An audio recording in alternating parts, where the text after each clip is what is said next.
Problème 39, page 418.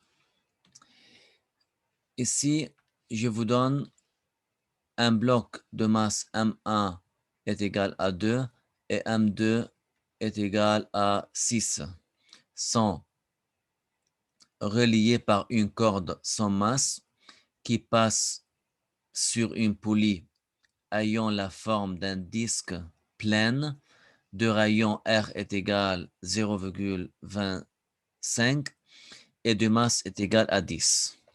La rampe en forme de coin, alors qu'on voit ici, on a un plan incliné avec un angle θ est égal à 30 degrés avec l'horizontale. Le coefficient de frottement cinétique pour ce plan et ce plan est égal à 0,36.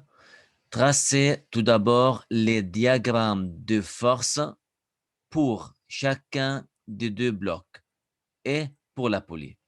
Il faut mettre toutes les forces appliquées sur chaque objet. OK. Pour M1, vous savez bien qu'on a un déplacement à droite.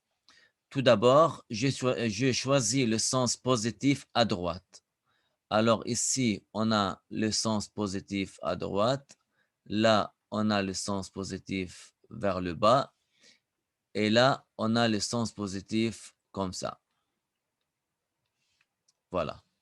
Deuxième, on a le poids M1 fois G et on a le frottement qui est dans le sens opposé de mouvement, petit F1.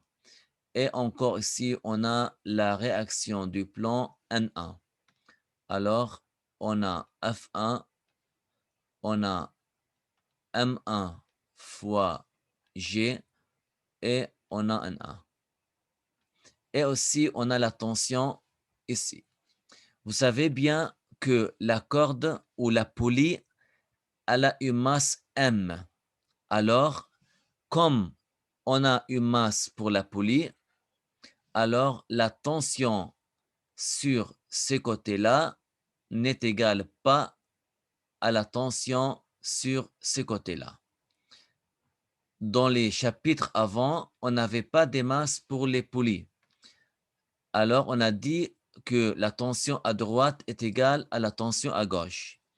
Mais ici, comme la poulie a une masse M, alors ici, on a T1, T1, et là, on a T2. On n'a pas la même tension. T1 n'est égal pas à T2. Voilà. On parle maintenant de la poulie. Vous voyez bien ici qu'on a T1, on a T2, on a la masse de la poulie et on a la réaction de la poulie. On a ici R, on a M fois G. OK. À propos de T2, on a le mouvement vers le bas. Alors, F2 doit être contre le mouvement. Ici, on a M2G avec deux composantes, M2GX et M2GY. Et après, on a la réaction N2. Alors, on a N2, on a M2GY et là, on a M2GX. Voilà. Alors, j'ai présenté toutes les forces sur la figure. Deuxième, qu'est-ce qu'on a?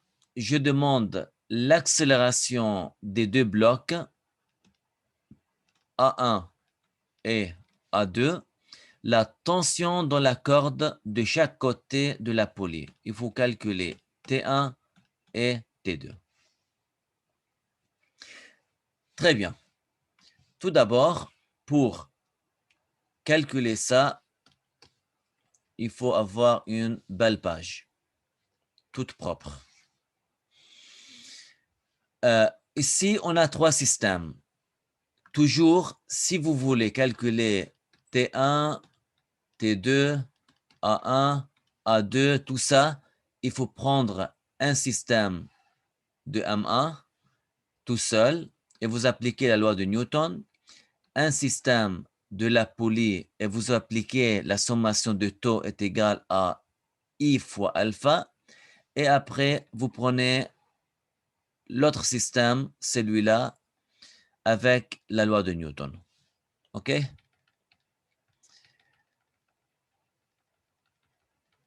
On commence tout d'abord avec M1. Vous savez bien ici, avec M1, on a F1 plus N1 plus M1 fois G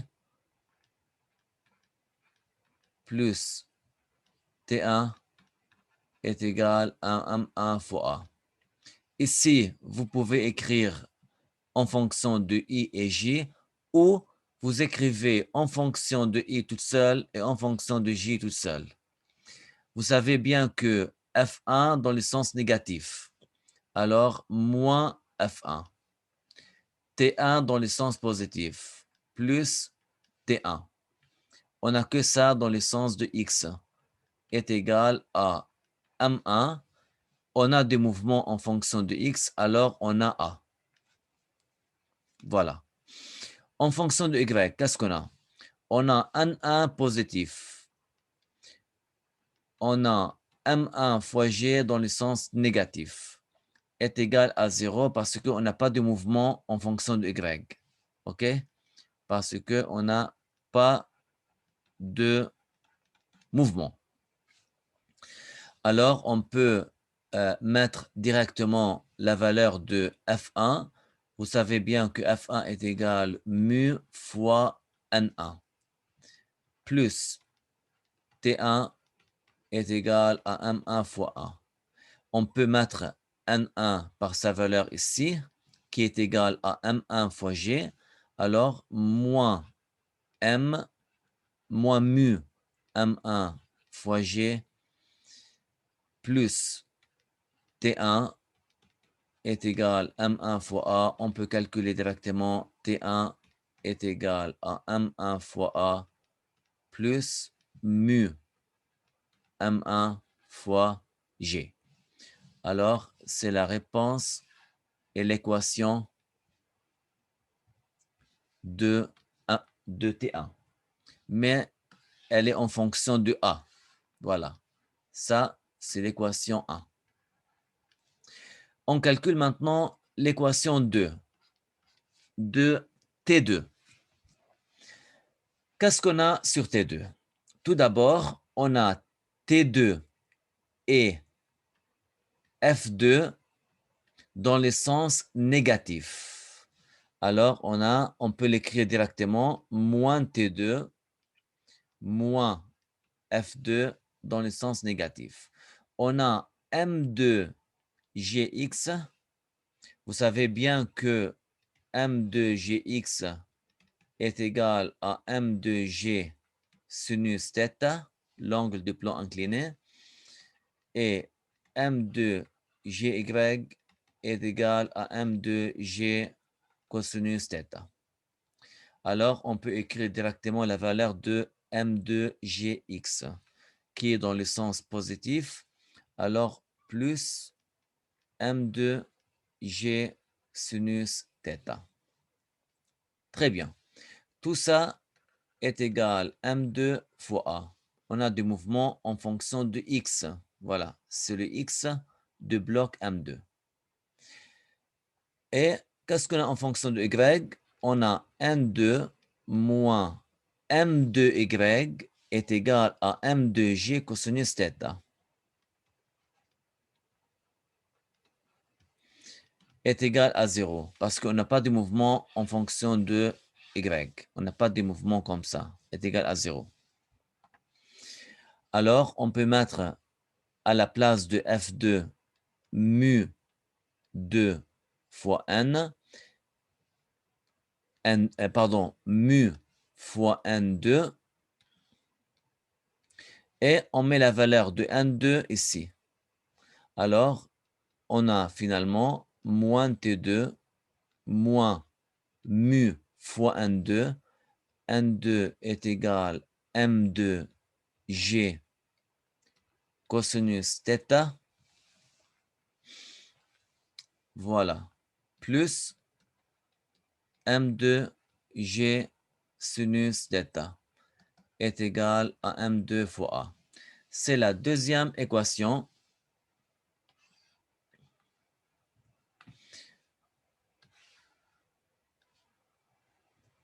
On peut écrire directement sa valeur.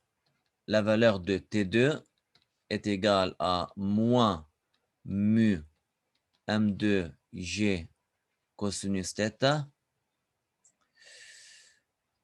plus M2G sinus θ moins M2 fois A. Voilà. C'est la deuxième équation. Vous voyez bien ici, on a deux équations avec trois inconnus. On a la première équation A inconnu, T1 inconnu. Deuxième équation, on a T2 inconnu. Alors, deux équations avec trois inconnus, c'est impossible de résoudre les problèmes. Qu'est-ce qu'on fait? Il faut trouver la troisième équation. On prend le système de poulies. Voilà.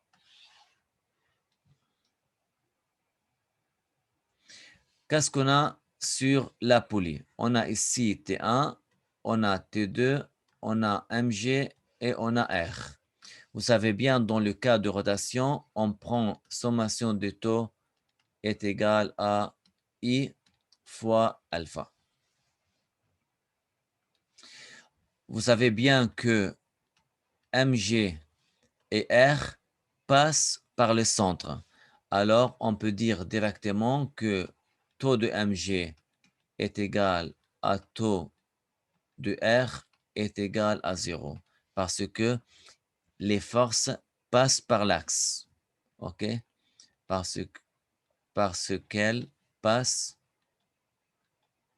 par l'axe de rotation. On n'a pas de taux. Alors, qu'est-ce qu'il reste? Il reste taux de T1 et taux de T2. Alors, regardez bien. T1 dans le sens négatif, parce que moi, j'ai pris ça, le sens positif. Alors, T1 dans le sens négatif. Alors, moins taux de T1. Et T2, elle est dans le sens positif. Alors, plus taux T2 est égal I fois alpha. Vous savez bien que taux est égal à R fois T. Si on a un cercle, ici on a T1, là on a le centre, taux est égal à R fois T1. Et là on a T2, taux de T2 est égal à R fois T2. Très bien. Alors, on a ici plus R fois T2 est égal I fois alpha. C'est la troisième équation.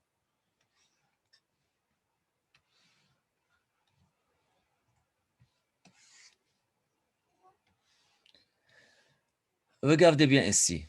On a trois équations avec combien d'inconnus?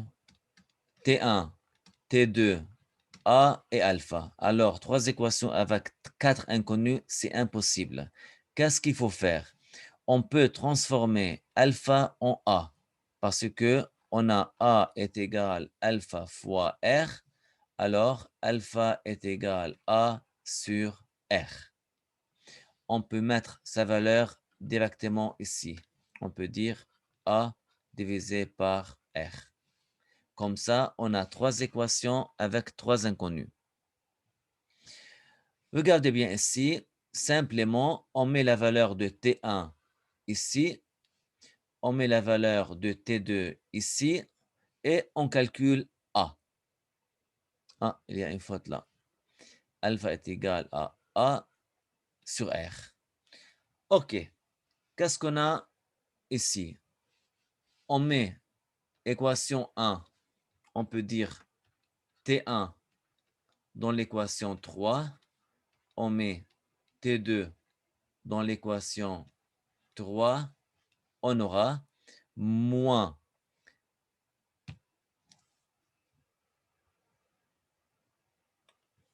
laissez-moi voir ici. Oui. Alors, moins RT1. Alors, moins R, M1 fois A, moins R, mu M1 fois G. Voilà, c'est ça, c'est fini. Plus RT2, alors est égal à R moins R mu M2 G cosinus θ plus, on a ici R M2 G sinus θ moins R M2 fois A. OK? Tout ça est égal à I A divisé par R. On a ici A comme inconnu. On peut mettre sa valeur ici. Regardez, on prend un commun. On met A à l'autre côté. Il reste ce terme.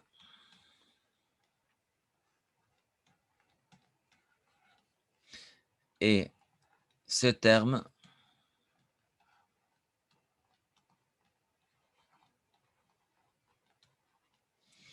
Et aussi ce terme.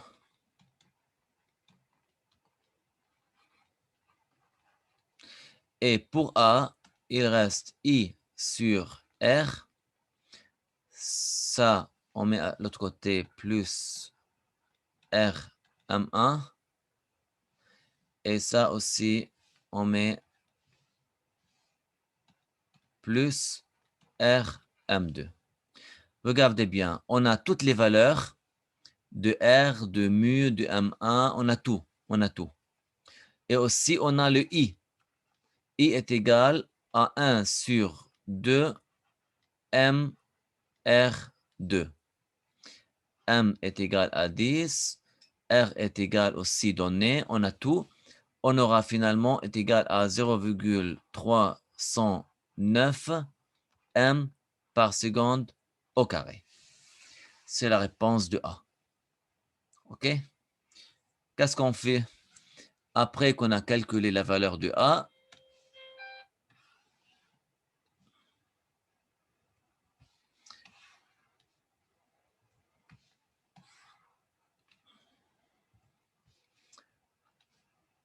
on peut mettre la valeur de A dans l'équation 1 pour calculer T1. On calcule T1. On met la valeur de A en l'équation 2. Pour calculer T2. On aura la réponse. Alors, la réponse de T1 est égale à 7,67 newtons et T2 est égal à 9,22 newtons. C'est la réponse. Écoutez, normalement, si je demande dans ces problèmes-là A, alpha, T1, T2, il faut appliquer la sommation de F est égale à M1, à MA sur les mouvements linéaires. Il faut appliquer la sommation de taux est égale à I fois alpha pour les mouvements circulaires. OK? Ça, vous appliquez ça comme on a fait dans ces problèmes pour calculer A, alpha, T1, T2. Parce que quand on a calculé A, vous pouvez calculer alpha. A est égal à R fois alpha. On a calculé A, vous calculez alpha. Très simple. Mais si je demande le calcul de la vitesse angulaire et la vitesse F, vous appliquez delta énergie mécanique est égal à oméga F. Très simple.